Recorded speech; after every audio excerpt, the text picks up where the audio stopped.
Hello guys, क्या हाल चाल आप सबका। आशा करता हूँ कि आप सब बढ़िया होंगे। Welcome back to my new video, जिसमें मैं आपको बताऊंगा कि आप घर बैठे टीआरसी कैसे अप्लाई कर सकते हैं, जिसको कहते हैं हम टेम्परेरी रेजिडेंस कार्ड। मतलब माल्टा में रहने के लिए कार्ड चाहिए हमें कि हम यहाँ पर रेजिडेंट हैं, कि हम यहाँ पर रह रहे हैं। उसके लिए एक अपना आईडी बनती है, जिसको हम आईडी कहते हैं। जैसे इंडिया में आधार कार्ड होता है, यहाँ पर टीआरसी कहते हैं उसको स्टूडेंट्स के लिए, और जो भी यहाँ पर थर्ड थर्ड कंट्री से आए हुए हैं उनके लिए आपको टीआरसी चाहिए होता है। ठीक है। और आज मैं आपको बताऊंगा कि आप टीआरसी घर बैठे भी अप्लाई कर सकते हैं। ठीक है। अगर कॉलेज से क्या कहते हैं, कॉलेज में आपने एडमिशन लिए तो कॉलेज भी आपका अप्लाई कर सकता है। ठीक है। फीस दोनों की सेम ही होती है, चाहे आप घर से करो या कॉलेज से करो। कॉलेज आपसे 50 यूरो लेगा, और अगर घर से करोगे तो भी 50 यूरो लगेंगे। ठीक है। तो आज मैं आपको बताता हूँ कि डॉक्यूमेंट्स कौन कौन से चाहिए टीआरसी अप्लाई करने के लिए फॉर स्टूडेंट। ठीक है। फर्स्ट डॉक्यूमेंट हो गया हमारा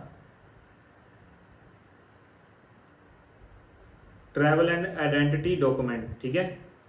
इसमें ये होता है, आपका पासपोर्ट चाहिए फुल। ठीक है।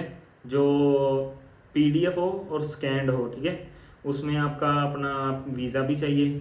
ठीक है। और इमिग्रेशन स्टैंप भी चाहिए। ठीक है। ये सारा एक पीडीएफ बनाओ, और पीडीएफ का नाम होना चाहिए। जैसे जो भी मैं आपको डॉक्यूमेंट बताऊंगा कौन सा चाहिए, उस पीडीएफ पे उसका नाम हो, सब्जेक्ट मतलब जो भी होता है हेडिंग हो उसका, तो वो चाहिए। तो हर जो भी ये पीडीएफ होगा ना, जैसे अब ये पासपोर्ट है, इसका आपको पीडीएफ बनाना है। ठीक है। और पीडीएफ आपका बिलो 2 MB होना चाहिए। ठीक है। तभी वो वेबसाइट पे उठाएगा, नहीं तो वो 2 MB से ऊपर वाला उठाएगा नहीं। ठीक है। कोई भी डॉक्यूमेंट, ये याद रखना। ठीक है। उसके बाद आ गया अपनी कोर्स इन्फॉर्मेशन। ठीक है। कॉपी ऑफ एक्सेप्टेंस लेटर लगेगी आपकी कॉलेज की। ठीक है। बस अपना कॉलेज की एक्सेप्टेंस लेटर लग गई। उसके बाद नेक्स्ट स्टेप होगा हमारा, नेक्स्ट स्टेप है बैंक स्टेटमेंट। ठीक है। ये बहुत ध्यान रखने वाली चीज़ है। बैंक स्टेटमेंट लगेगी जब आपने इंडिया से फंड शो किए होंगे, चाहे जिससे भी मर्जी किए, एजेंट से किए या आपके खुद के हों। अगर तो आपने एजेंट से करवाए हैं तो आपको यहाँ कर नए बनाने पड़ेंगे, क्योंकि लेटेस्ट 3 मंथ के मांगेंगे वो। इंडिया से तो 6 मंथ का मांगते हैं। अभी से लेके इस तारीख से लेके पिछले 3 महीने के फंड आपको चाहिए। ठीक है। 6 मंथ ओल्ड नहीं चलेंगे, कईयों के चल जाते हैं, कईयों के नहीं चलते। वैसे तो मैं सजेस्ट करूँगा कि आपको 3 मंथ के लगाओ लास्ट। ठीक है। रिसेंट उसमें आपको क्या कहते हैं, वही 11-12 लाख दिखाना होता है। ठीक है। और क्या कहते हैं, बैलेंस सर्टिफिकेट होना ज़रूरी है। ओके।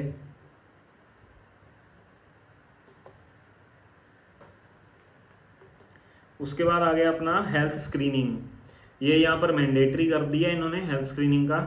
जो अपना हेल्थ स्क्रीनिंग का है वो आपको क्या कहते हैं, मैं वीडियो डाल दूंगा। मैं क्लिनिक पर गया था, आपको क्लिनिक की मैं लोकेशन भी दे दूंगा डिस्क्रिप्शन में। ठीक है। जिसमें जहाँ से सस्ती होती है हेल्थ स्क्रीनिंग, नहीं तो बाकी जगह पर जाओगे वहाँ पर 150-170 लगेंगे। यहाँ पर मेरे लगे थे 130, पता नहीं 140 लगे थे मेरे। हेल्थ स्क्रीनिंग हुई थी मेरी। उन्होंने क्या कहते हैं, मुझे इंजेक्शन लगाया था पोलियो का। ठीक है। पोलियो का इंजेक्शन लगेगा आपका लेफ्ट शोल्डर पे। उसके बाद आपका एक्सरे होगा चेस्ट का। ठीक है। चेस्ट एक्सरे हो गया। उसके बाद आपकी रिपोर्ट आएगी।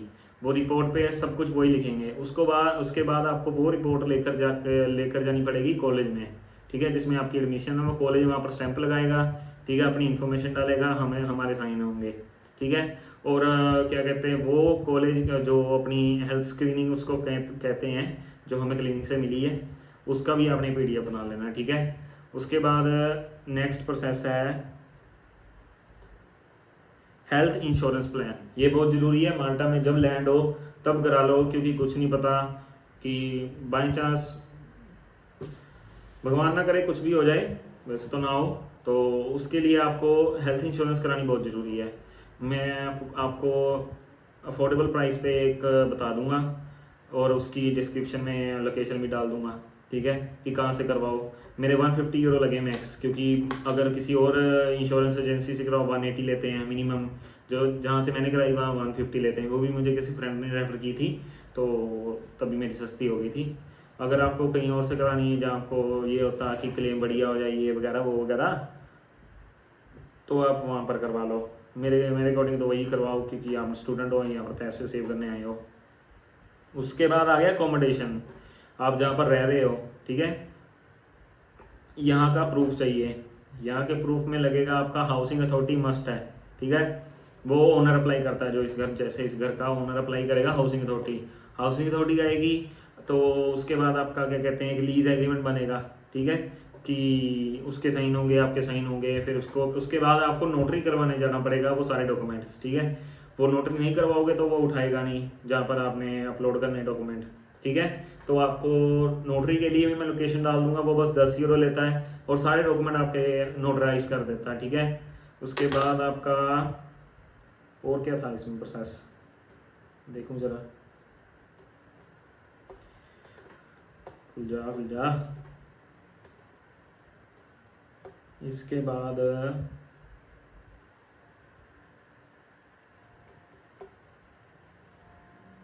हाँ बस यही है, और कुछ नहीं है। अपना बैंक स्टेटमेंट हो गई, हेल्थ स्क्रीनिंग हो गई, हेल्थ इंश्योरेंस हो गई, ठीक है, अपना अकोमोडेशन भी हो गई, ठीक है। हाँ एक चीज़ याद रखना, जैसे मेरी क्या कहते हैं ई गेट से वो हुई थी एंट्री माल्टा में, ई गेट इलेक्ट्रॉनिक गेट जिसको कहते हैं, तो मेरे पासपोर्ट पे स्टैंप नहीं लगी थी, ठीक है। तो ये बात याद रखना, अगर जैसे आपने सारे डॉक्यूमेंट अपलोड कर दिए डेंटटा की वेबसाइट पे, ठीक है, सारे डॉक्यूमेंट 2 MB से कम होने चाहिए, ठीक है, और हर जो PDF होगा उस पर नाम होना चाहिए, ये है।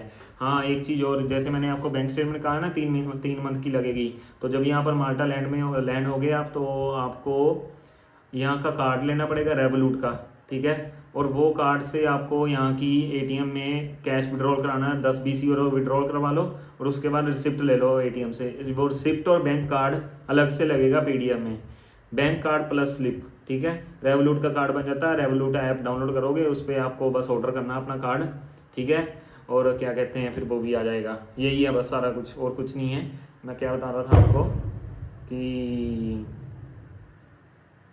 क्या कह रहा था, हाँ 2 MB से कम होना चाहिए, ठीक है। हाँ सच, ई गेट से मेरी एंट्री, मेरे पास स्टैंप नहीं थी, ठीक है। तो फिर उनकी मेल आई, तो मैंने ChatGPT पे डाला कि अब मैं क्या करूँ, उनको ये लिखना होता है एक्सप्लेनेशन में कि हमारी ई गेट से एंट्री हुई है तो हमारे में स्टैंप नहीं है, बस उसके बाद फिर आपको स्टैंप की ज़रूरत नहीं है, और आपको बस अपनी हाँ फ्लाइट टिकट जो आपकी है ना सारी, जैसे मैं आया हूँ लुधियाना से आया हूँ जैसे, तो मैंने जो जलंधर से अपनी फ़्लाइट बुक की थी, जलंधर से इस्तांबुल, इस्तांबुल टू माल्टा, ठीक है, ऐसी मेरी फ़्लाइट थी वो, और टिकट आइटनरी आपको बस उस PDF में देनी होती है।